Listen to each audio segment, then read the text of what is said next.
What's up, guys and girls? Today's topic is dating and reciprocity.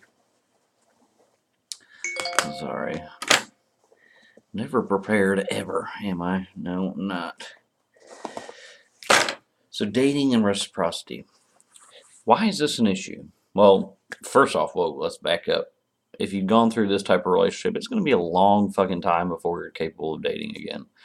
Whether you think you are or not is irrelevant, really. It's going to take a long time.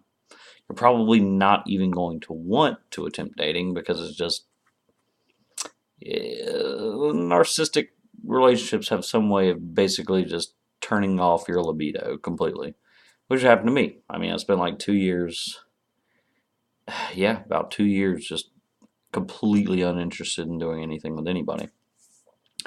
And now that I'm stumbling along into maybe I should try to date again, um, yeah, I think about it more.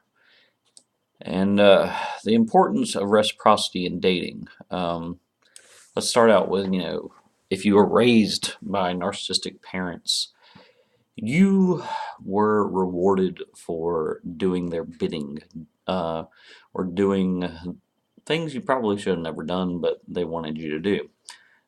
So in a typical narcissistic parent household, you may have never gotten a hug or a kiss or a thank you or a compliment or any sign of affection whatsoever for years. But if you did everything they asked, everything they requested, maybe you got that hug finally. Maybe you finally felt like your parent actually loved you for once.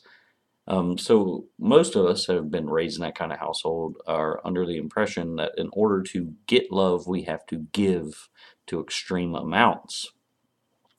Hence why we are the perfect target for narcissistic individuals. We give and give and give endlessly, expecting that to give some kind of return. But in the real world and not abusive relationships, that doesn't play out so well. You can't just endlessly give and expect to get something in return. It doesn't, just simply doesn't work. And 9 times out of 10 in the real world, you just don't get any return at all. So that's the whole point of expecting, not expecting, but if you're going to date, looking for reciprocity. And I set up, and I was talking about this to my buddy the other day. I set up basically what I call like a 10% rule. I'll give 10%. I'll give 10% of my energy and just see if I get any reciprocity. You know, and that's it. That's all I'm going to give. I'm not going to, give endlessly expecting this individual to eventually give me something back. It's clearly not healthy. So, I'll pay maybe once, maybe twice. If there's not some kind of reciprocity financially after that, sorry, I'm out. Maybe a couple favors. If there's nothing after that, I'm out. You know, if they have a bad day and they want to dump their emotional shit on me, and then I have a bad day and I try to talk to them and they don't kind of have anything to say, out. You get the point. You get the point. There's only so much energy that you should be investing into people that are not reciprocating fucking anything. Um, and you'll even just following that and just keeping it in the back of your head and saying this is my rule, like they have to give back, is going to save you a shit ton of time. Number one, because you're not gonna. It's just gonna save you a shit ton of time. Number two is gonna completely protect you from narcissistic relationships. Um, the narcissist looking for everything for free.